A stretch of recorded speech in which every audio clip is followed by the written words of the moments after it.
Welcome everyone to the Damage Report on a fantastic Friday. I'm Francesca Fiorentini. So happy to have you with us here. And with me is not Brett. No. We've got someone better. Sorry, Brett.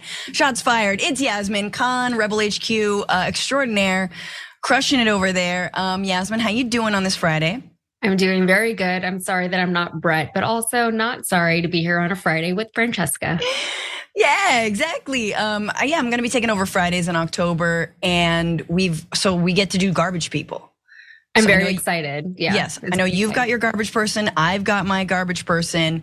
And then we got a lot to get to. There's, of course, Trump legal updates. This was that first week of his financial crimes trial in New York. So there's even more unfolding on that. Some speakership updates. Will he, won't he? Yeah. In terms of, will Trump sort of come together and say, I will pick up the mantle? Steve, Jim, don't you worry. So we'll find out about that. He's a hero, friend. So hopefully we'll see. He's stepping in a time of need. He loves to step up when he's needed. Absolutely. And then probably a low light, maybe one of the lowest lights of the Biden administration thus far, just happening yesterday when it comes to his decision about the border wall. Looks like he's continuing it. And then this is an incredible story you guys have to stick around for, which is about the group that was behind the Supreme Court case of the Colorado wedding website creator that effectively allowed discrimination to take place once more. LGBTQ plus people no longer protected because the First Amendment rights of bigots are more important, so said the Supreme Court last they were in session. So we're gonna dig into that group because there's a lot you need to know about what they've been up to. But if you're here, you know what to do. You're liking the stream, you're sharing the stream right now, letting people know what you do on a Friday. You're sending in the super chats and the comments. It keeps Yasmin and I going. I will read them during the social breaks. But with all that, Yasmin, are you ready to dig in? Yeah, I'm ready. Let's do it. All right. Am I? No, Francesca, you're not actually. No, I am. Let's go. We're in it together. We'll do it. We'll do it. So Trump's legal problems, of course, are only getting worse. And specifically in this civil fraud trial in New York, when it comes to the overinflation of his assets. So saying that he was worth way more than he actually was. We know that the judge, Arthur Engoron, has not only ruled that he might need to pay $250 million. We're now sort of haggling about exactly how much that will be in this trial.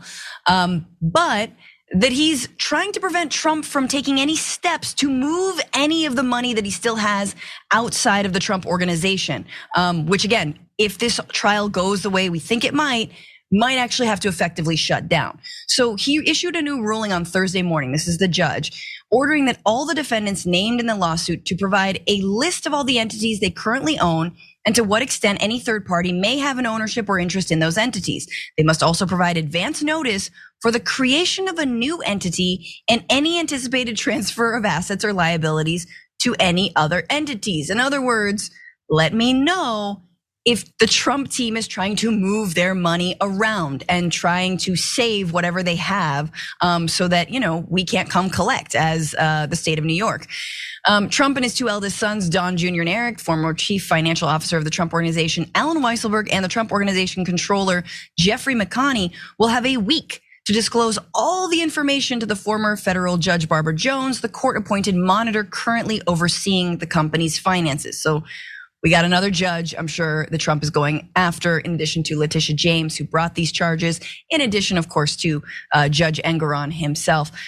One of the reasons that the judge is doing this, and this is pretty much, I think, one of the funniest pieces of news I've come across in a while, but also very predictable, is that when Letitia James brought these charges back in September of last year, the Trump Organization immediately started Trump Organization 2.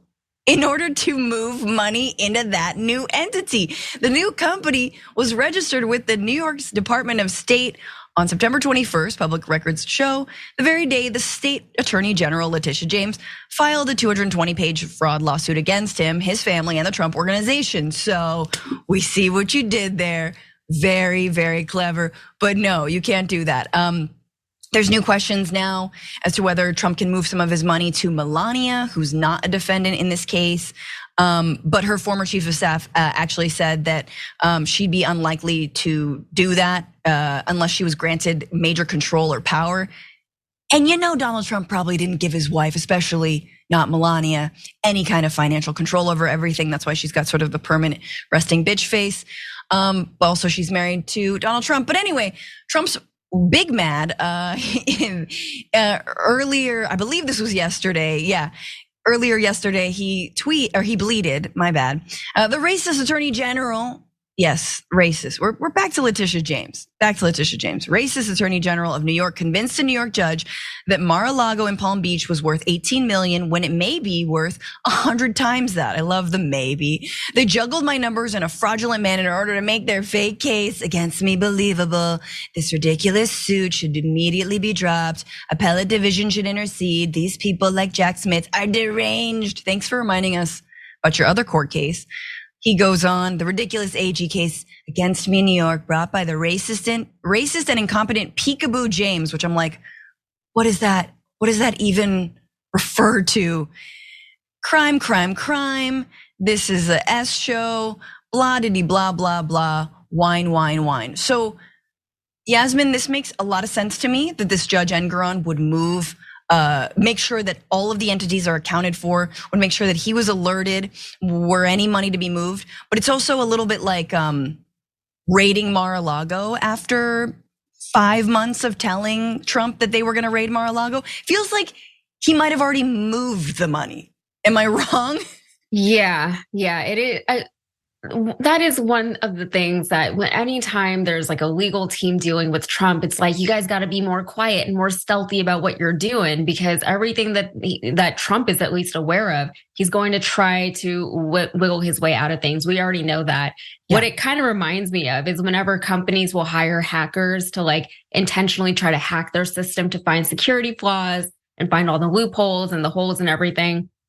Trump is like that, right? So in this whole Trump saga, the whole, let's say since 2015, since we've been dealing with Trump as a politician, at least, as opposed to as a businessman. But, in this whole time, he's challenged so many things in the legal system, in business, in the judicial system. And all these people have to be better at their jobs because of it, right? They have to come out and take all these additional precautions that before they just didn't think that they had to do, because nobody was challenging these systems in the way that Trump has repeatedly tried to challenge them. So at least they're doing this little bit now. But it's like what you were saying, is it too little too late? We already know that Melania Trump, his wife, has just renegotiated her prenup with Trump for the third time, setting up a trust for their son and making sure that her money is okay, making sure that her son's money is okay, because she sees all of his money flying out the window with all these legal cases. Oof, good for her. God, that's a very smart move. Makes up for the jacket. We forgive you, Mel.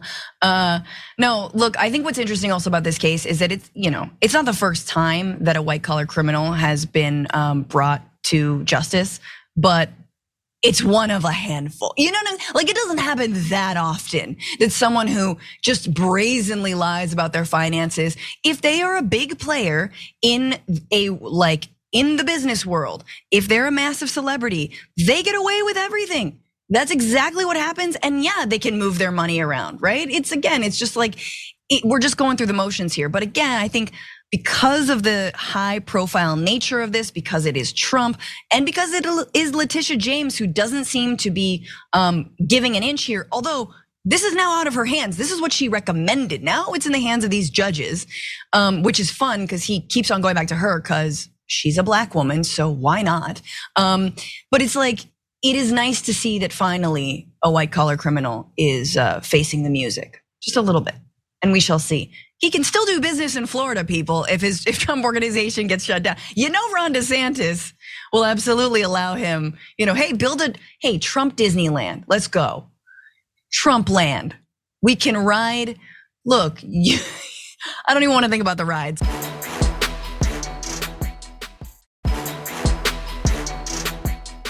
some of the sensitive documents that Donald Trump kept and retained, not only physically, but also up here, whatever he can hold up there in his brain, and how he leveraged it or discussed it, specifically when it comes to nuclear weapons, and in this case, nuclear subs.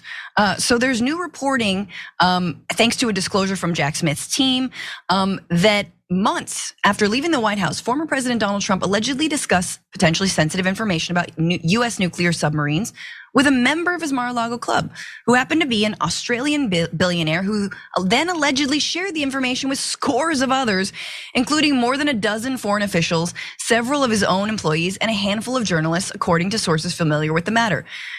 I have more to say on Australia, and maybe Yasmin can weigh in. But so prosecutors and FBI agents have interviewed this gentleman whose name is Anthony Pratt.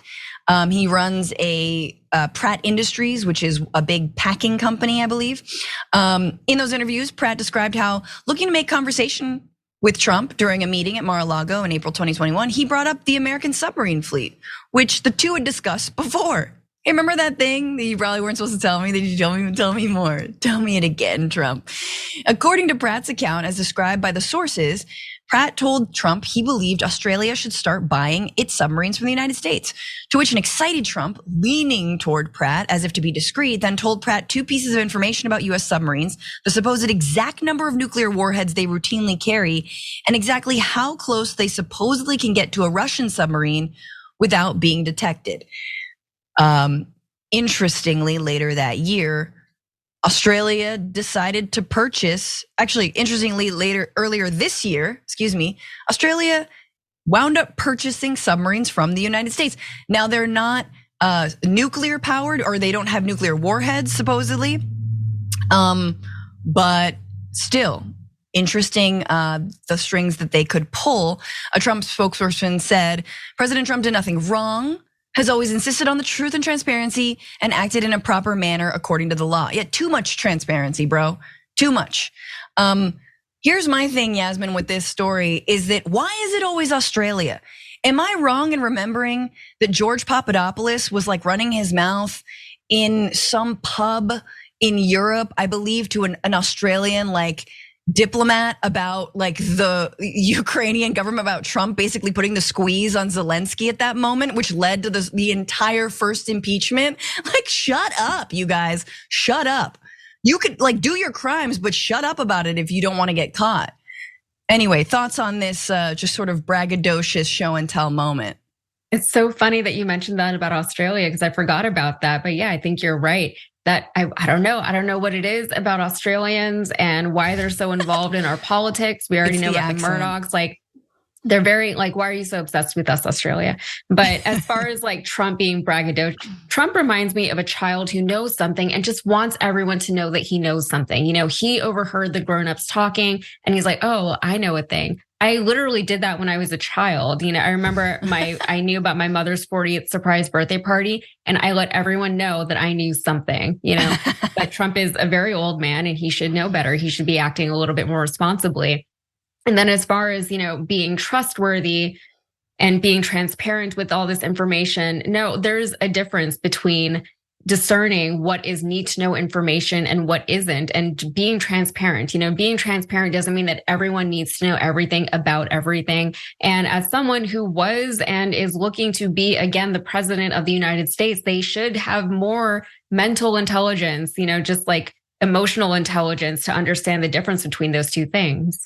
Yeah, absolutely. I mean, and it's like, if he's doing this with anyone, just again, it's like, if you're a member of the club, you're a paying member, he automatically sees that as you're in my circle, you're my friend, you already paid to be here, to be close to me, next to me. And so why not? Like, you know, you've already paid for my loyalty, so I'm gonna give you this piece of information. You're a billionaire who has a massively important company.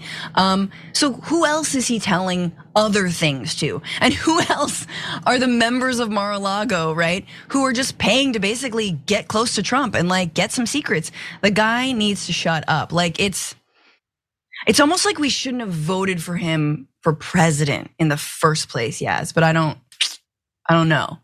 That's just my feeling. But anyway, much more in the Jack Smith case and the documents case. It'll be very, very interesting how all of this plays out. And I feel like we're gonna find out a lot more about the secrets that he spilled.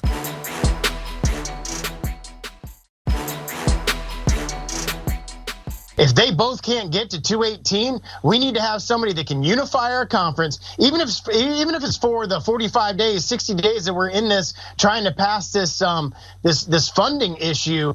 We need to have somebody that can unite the party, everybody can get behind, and wouldn't it just be sweet to all these Democrats who kicked out our former speaker that they got rid of Kevin McCarthy and now they have to deal with President Trump? Imagine.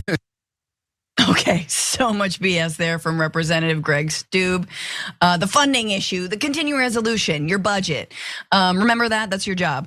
And he's at once saying the Democrats kicked Kevin McCarthy. The Democrats didn't kick Kevin McCarthy. You guys kicked Kevin McCarthy out. The Democrats just stood by and watched you do it. They voted for their speaker. You guys didn't vote for yours. But there he is saying, wouldn't it be sweet if Donald Trump just became speaker? And as we've talked about before on this show, Donald Trump says he has no interest in becoming speaker. Or does he? Wait a minute. Okay, if you ask nice. Interestingly, yesterday he spoke with Fox Digital and said this: they have asked me if I would take it for a short period of time for the party until they come to a conclusion. And I'm not doing it because I want to. I will if necessary, should they not be able to make their decision. Trump stressed that if Republicans can't come to a consensus, he would take the speakership for a short 30, 60, 90, 5,064 day period. So that was a fun little moment, him saying, well, I guess if the party needs me, I would step in.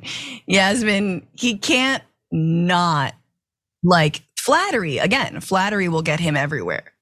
Yeah, and what's sad about that is that everyone else knows that about him. I wonder if he even knows that about himself. And he's like, yeah, just flatter me and I'll do whatever you want me to do. I'll say whatever you need me to say. What a weird way to be controlled by just a mass of people, right? And the Republicans, this whole thing with blaming the Democrats for ousting Kevin McCarthy is very funny to me, especially because one of your own guys, Matt Gaetz, is the one who started all this in the first place. It was the Freedom Caucus who did this. We know that. Everybody knows that. But what's frustrating is that they go on Fox News and they keep saying the Democrats did it, the Democrats did it. And then that's the only piece of information that's left in the minds of their viewers. The Democrats did it. I don't know how they did, but they did it. Mm-hmm. So, you know, that's all very frustrating. And then Trump talking about like he's going to be the next Speaker of the House. He's not going to be the next Speaker of the House, but this is fun for him. So I guess let him have his fun. Right. And of course, this I'm sure is making Steve Scalise and Jim Jordan very uncomfortable, both of whom have been asked point blank, do you support Donald Trump? They're like, yes. I mean, but conversely, right? Trump has now come out and endorsed Jim Jordan for speaker. So he's like, I'll do it if you need me to, but also Jim Jordan's fine.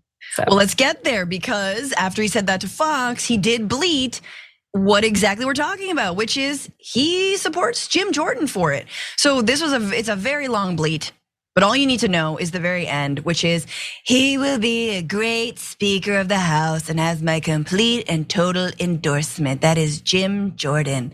And he was right to look the other way at Ohio State when multiple wrestlers said that they were being sexually assaulted for years. Yeah, so there we go. Other Republicans are also lining up behind Jim Jordan, Lauren Boebert, Thomas Massey, and more than 15 others. Interestingly, one notable former Republican Congresswoman, that is Liz Cheney, pretty much eviscerated the idea of Jim Jordan as Speaker. Take a look. Jim Jordan knew more about what Donald Trump had planned for January 6th than any other member of the House of Representatives. Jim Jordan was involved, was part of the conspiracy in which Donald Trump was engaged as he attempted to overturn the election. And if the Republicans decide that Jim Jordan should be the Speaker of the House, there would no longer be any possible way to argue that a group of elected Republicans could be counted on to defend the Constitution. Okay, but like, how bad is that? You know what I mean? Like, is it even a great document anyway? No, I'm kidding. Obviously, that's very scary coming from Liz Cheney. And effectively what she's saying, which maybe folks disagree with, is it can get worse than Kevin McCarthy. And Jim Jordan is worse than Kevin McCarthy. I personally, and Yasmin, I don't know how you feel about this. I don't know how, especially without control of the Senate and without the White House. If those two things were different, yeah, absolutely, I would be scared. But Kevin McCarthy did everything that Republicans, extremist Republicans, including himself, including election deniers who are still in office, like Jim Jordan, people who, yeah, supported both the coup attempts inside of the political process and outside of the political process on January 6th, like Jim Jordan, but also, like Kevin McCarthy. Like, I don't know what the difference would be. Are we gonna still be impeaching Joe Biden? Yes. Are we still gonna be kicking Democrats off of their committee positions? Yes. Like, what else is there? And look, maybe I'm asking a terrible question because there's a lot that I don't know that a speaker can do, but Jordan or McCarthy, I'm still scared. And either way, in that role of leadership, what's Jim Jordan gonna, what's he gonna? His responsibility is to still fund the government. That's the priority number one for whoever steps into this responsibility and this role. So what is he gonna do? Like, nope, we're not funding it until we instate Donald Trump as president of the United States. Goodbye. Like, I don't know. It's like fantasy world here. Yeah, I mean, functionally, again, and you want to be careful with these kind of questions, Fran, because it makes me very nervous to speculate about how something could be worse. But yeah, I think functionally, we'll see a lot of the same things happen under maybe Speaker Jordan as we would under Speaker McCarthy, because as we've seen, McCarthy was very much being controlled by some of the more extreme members of the Freedom Caucus and just the Republicans in general. So I think that'll be interesting going forward. Interesting is like a nice way of saying kind of it'll be terrifying to see. I think another thing to not underestimate is the impact that rhetoric can have. Kevin McCarthy says a lot of terrible things, but Jim Jordan says a lot of worse things. And I think by normalizing some terrible words and things that are, making certain things okay to say out loud, Jim Jordan is dangerous in that sense. Yeah. And then additionally, I think that we'll see somebody who, like Jim Jordan, really, really wants the speakership. And anybody who wants that much power, I think is somebody who you have to be very, very wary of. Yeah. I mean, in fact, they've said that they want to choose someone who doesn't want it. You're like, in an ideal world, yeah, I think anybody who covets that much power, I'm very suspicious of. I'm very skeptical of people. I don't trust people in general, though. So maybe, I'm an extreme version of that. But anyone who wants it too bad, I'm like, why? Why do you want it so bad? It's true. It's very true. But I also think it's, as we've seen, an incredible responsibility. There's so much work involved. You actually have to make good on the promises. You have to make good on the compromises. You have to compromise. You have to work behind the scenes. McCarthy couldn't even do that when it came to not voting his own self out of the seat of speaker. That's what a terrible speaker he was. Yeah. So we will see. I feel like it's a double-edged sword. It's a curse as much as it is a position of power. But let's take our first break, guys. There is a lot more on the other side of this.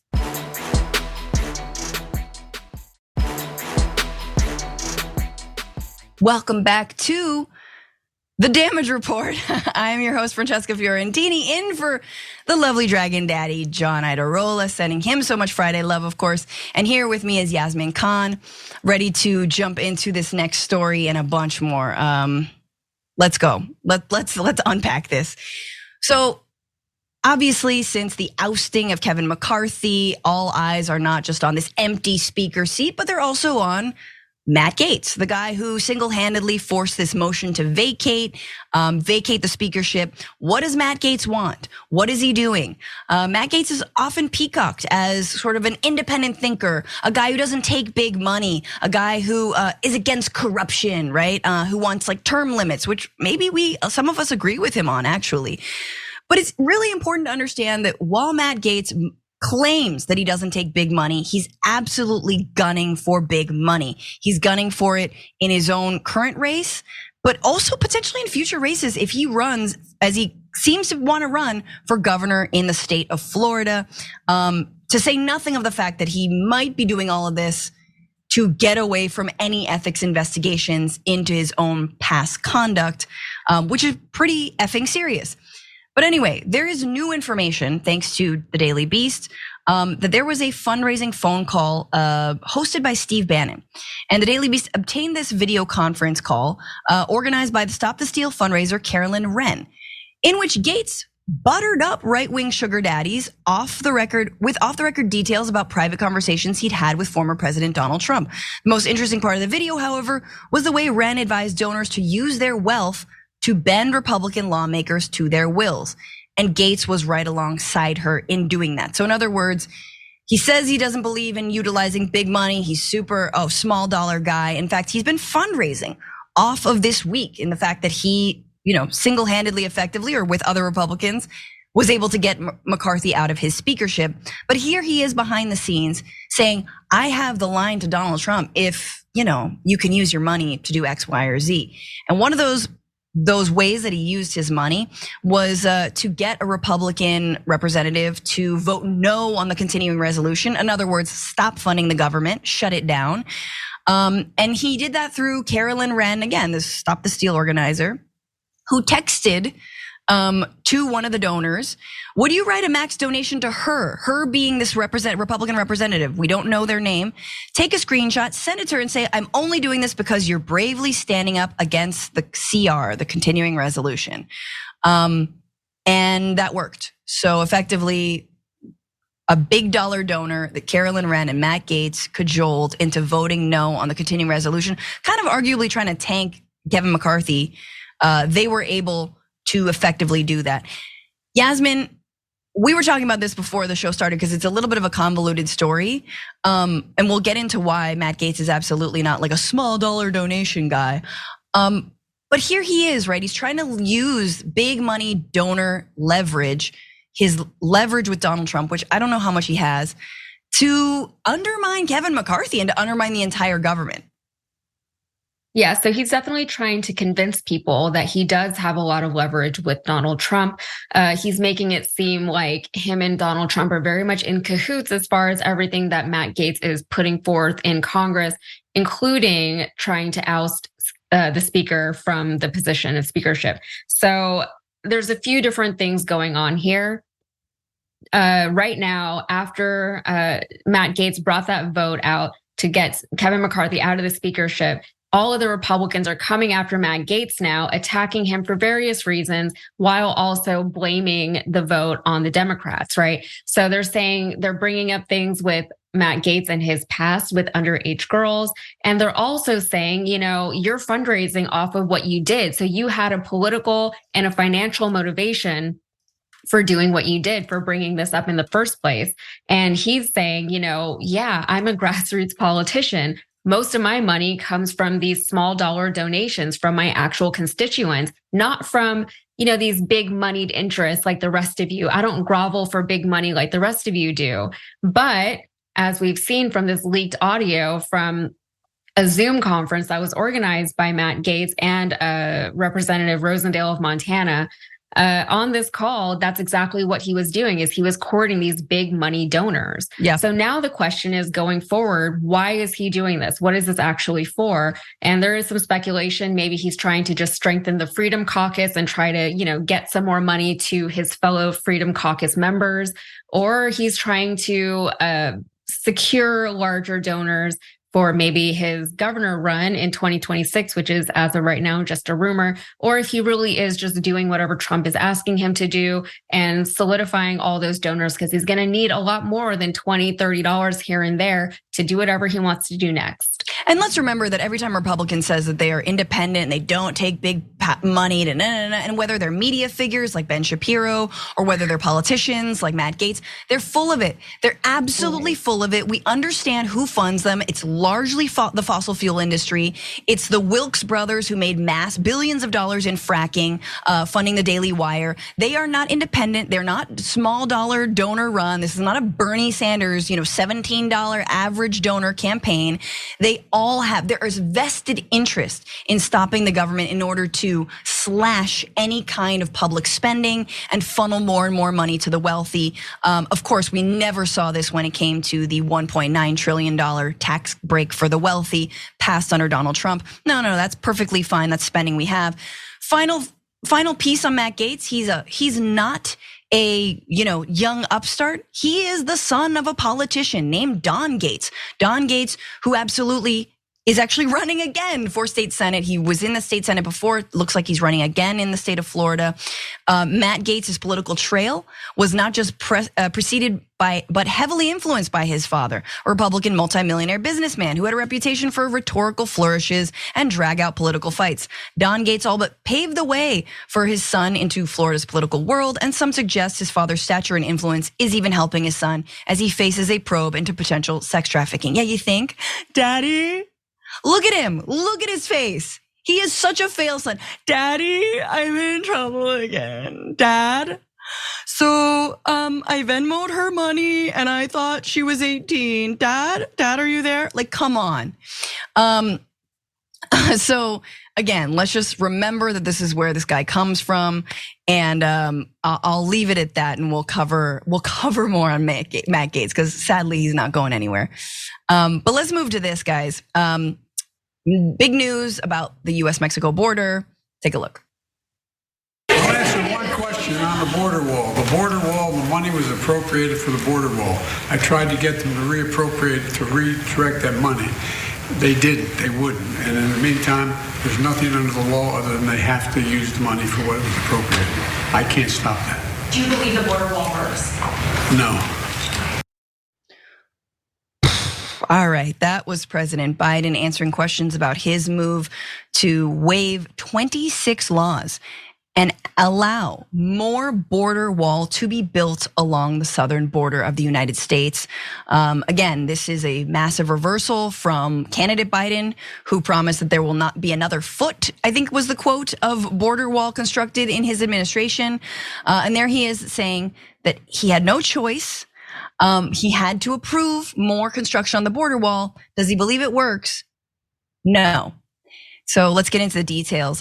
His excuse again about why he had to use the money, according to a notice posted to the Federal Register Wednesday, the construction of the wall will be paid for by already appropriated funds earmarked specifically for that physical border barrier.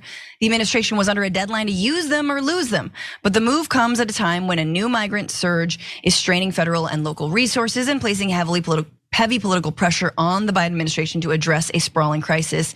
And the notice cited high illegal entry.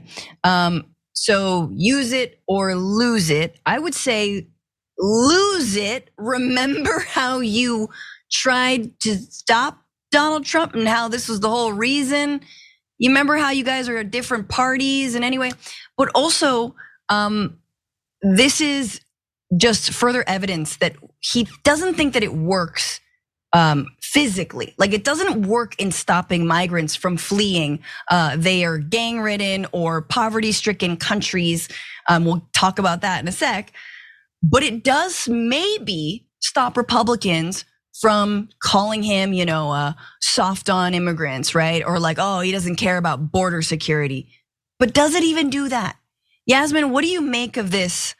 Well, I had to use it. It was already there. There's nothing I can do excuse.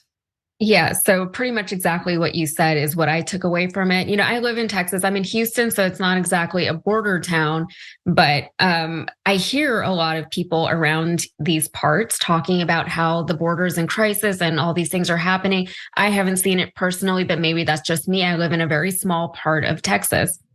That said, Biden is in a position of optics, right? Like he has an issue with optics, right? Whether or not there is a problem at the border, which, maybe there is. We do need a solution as far as what to do with the people coming in through from Mexico into the United States, right? So deal with it, like deal with that problem. The wall, as we know, as Biden even said himself, is not the solution. That's not what works. And the fact that they had to overwrite, 26 federal laws just to get this done is crazy. That's a lot of effort to do something just for the sake of optics, just to tell people or just to, promote the illusion that you're tough on immigration, that you're tough on keeping Americans safe, whatever the talking point is at this point.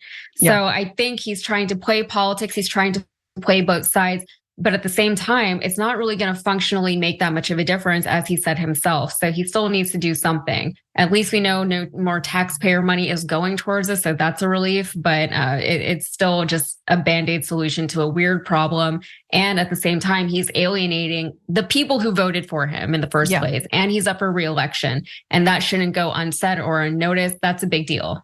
Yeah, I mean, let's be real. Probably one of the biggest issues that people who were against Trump, who protested Trump, was around his treatment of migrants, was around his rhetoric around the border, right? That's the piece, that's basically the slogan of the Trump administration. And it's the one issue that Biden sadly has been in lockstep with the former administration on, right? Continuing to deny people asylum and now continuing to build the wall. Now, let's be real, guys. If you've been to the border, the US-Mexico border, you know, there's a lot of fences.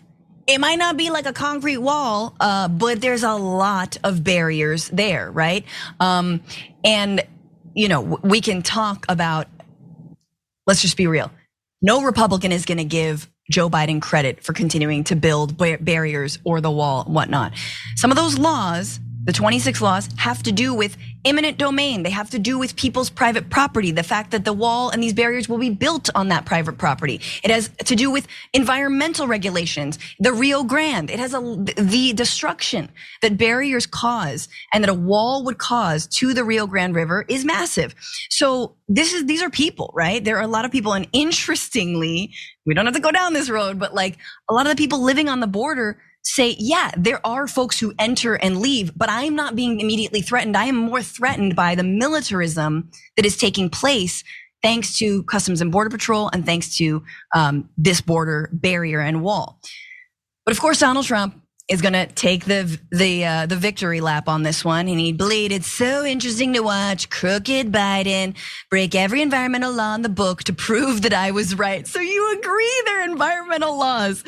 When I built 560 miles, they incorrectly state 450 in the story of brand new beautiful border wall. As I have stated often, over 1,000 years, there are only two things that have consistently worked: wheels and walls. That's a first, dude. Like, I'm not like I follow your work, bro. Like I've listened to all your albums and stuff.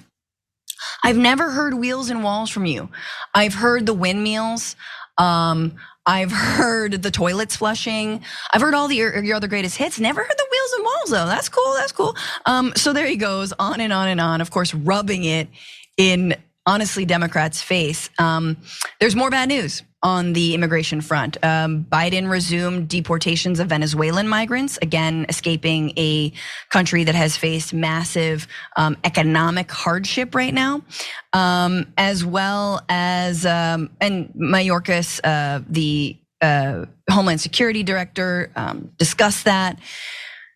It's not good, y'all. There's more, and a lot of this was because the reason he's doing this is because he's faced pressure, not just from Republicans, but also from Democrats. You've got J.B. Pritzker of Chicago, you've got Eric Adams of New York. These are Democrats saying we can't handle the influx of migrants currently. And all I have to say is invest the money in those countries, drop the sanctions on Venezuela, stop spending money to criminalize drugs. Stop making the war on drugs a thing that is coming on the backs of civilians and innocent people. There's an idea. But hey, what do I know?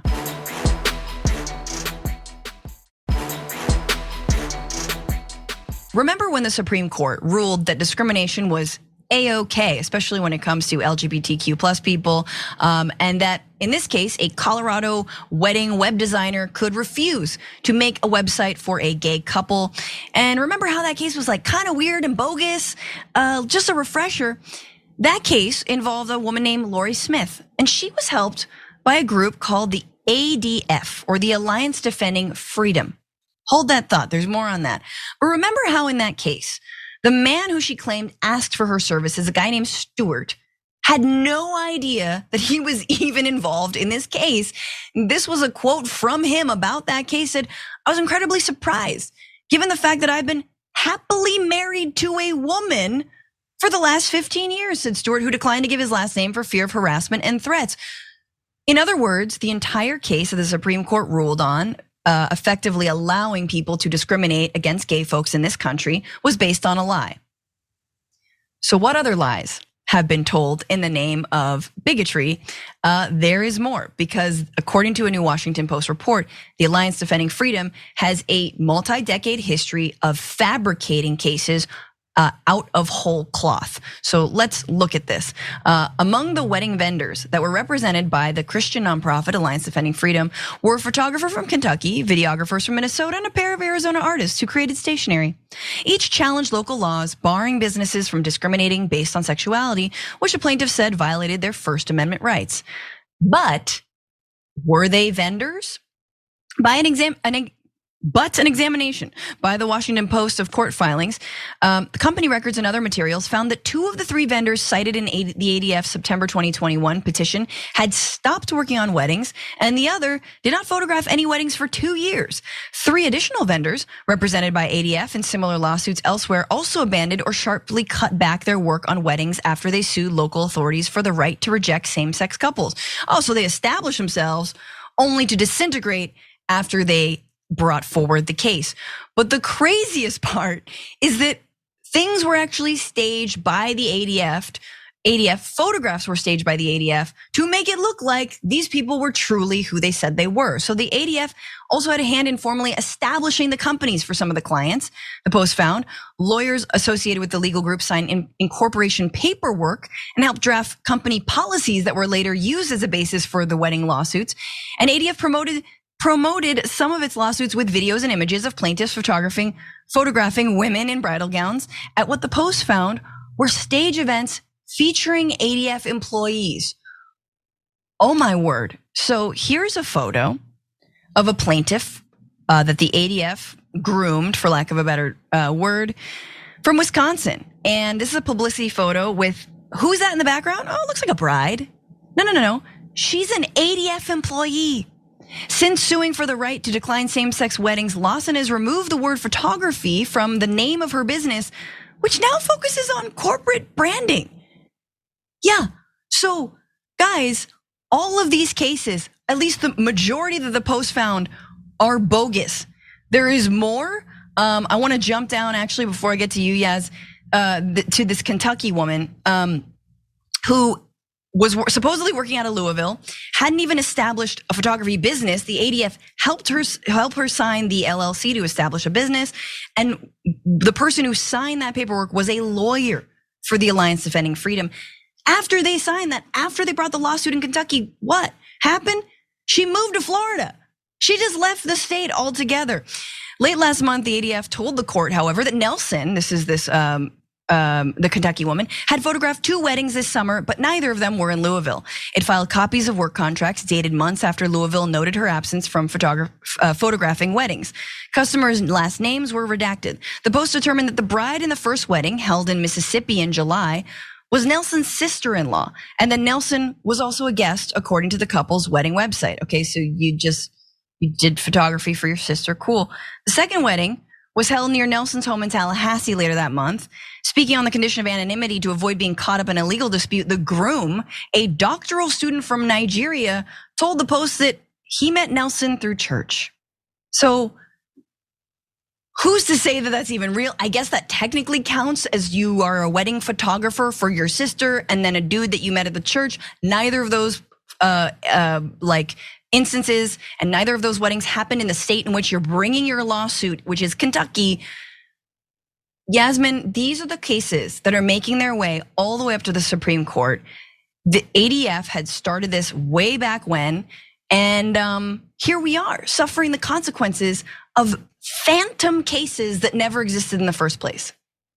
Yeah, so a lot of this, first of all, puts into very stark perspective the fact that, we have these people who are appointed to the highest court in the entire land, and they're supposed to be the most just people. They're supposed to be, able to look at both sides of an argument and determine what is the best for everybody and what is the most just, what's the most ethical. And they're simply unable to do that because they're operating with a flawed set of with flawed data, right? And they know it. They have to know it. And if they don't know it, then they're bad at their jobs and they shouldn't be on that bench in the first place.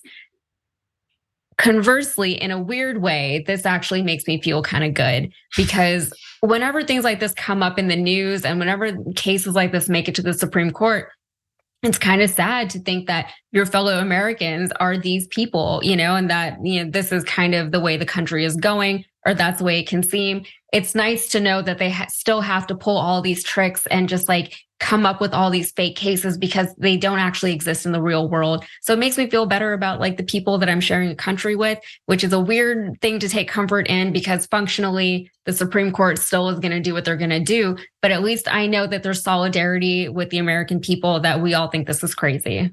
Yeah. I am at a crossroads. Shall we squeeze one more story? Let's do this. Okay.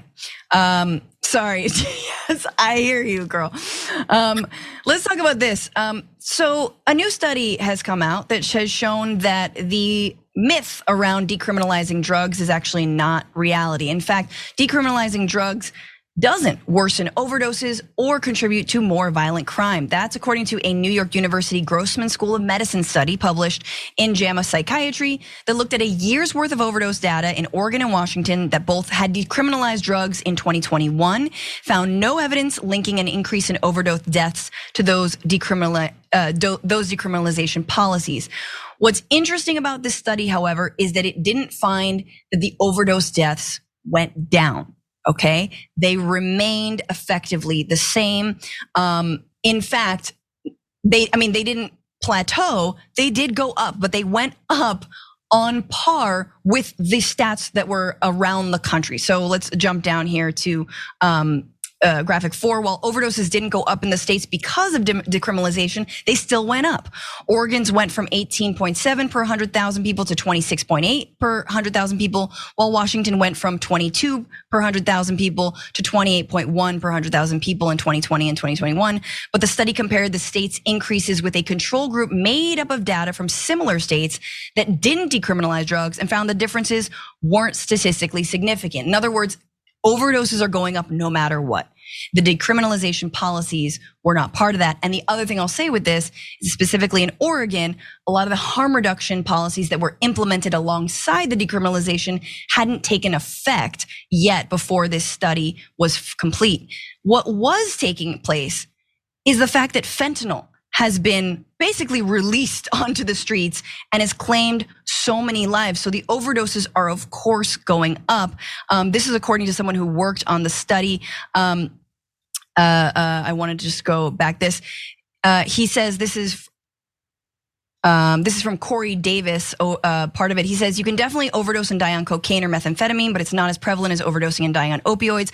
But fentanyl, which initially was more prominent in the East, has now infiltrated the drug supply all over the country. It's so cheap and available that people are starting to use fentanyl who didn't before.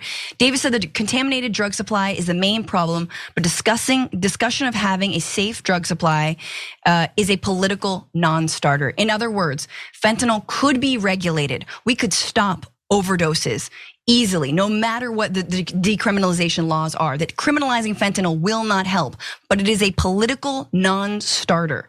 Yasmin, just weigh in here on this new data. So I think what this issue does is it really puts into very, you can really see it very clearly, something that happens with a lot of issues in this country. There's the science, and then there's, like, how do we help people? How do we actually make things better? How do we actually run the country in a way that's effective and efficient and operational and safe for people, and also grants people the freedoms to make decisions over their own life? And then there's the politicization of all of that, right? There's data, and then there's politics, and they should work hand in hand together, but so often we find that they just don't. Yes. And in this case, we see that there's data that supports, decriminalizing doesn't necessarily increase overdoses. We have the data to support that. But at the same time, people are still going to take those hard numbers, maybe take them out of context, maybe just say, but it still went up, and, not understand the way statistics and the way that sample sizes and things like that work. Absolutely. And the politics, they don't really care about all the details and things like that. They just need a soundbite. They just need something to put out to the American people and say, look, it went up, so we shouldn't have it anymore. Even Absolutely. Though, with gun deaths and things like that, they don't tend to apply the same kind of logic. 100%. This is such a massive story, and I hope we continue to cover it, and we will. But that is the time that we have for our first hour. There is more in the aftermath. Yasmin Khan, Francesca Fiorentini here with you. Thanks so much for watching. We'll see you very soon. Hold on to your butts.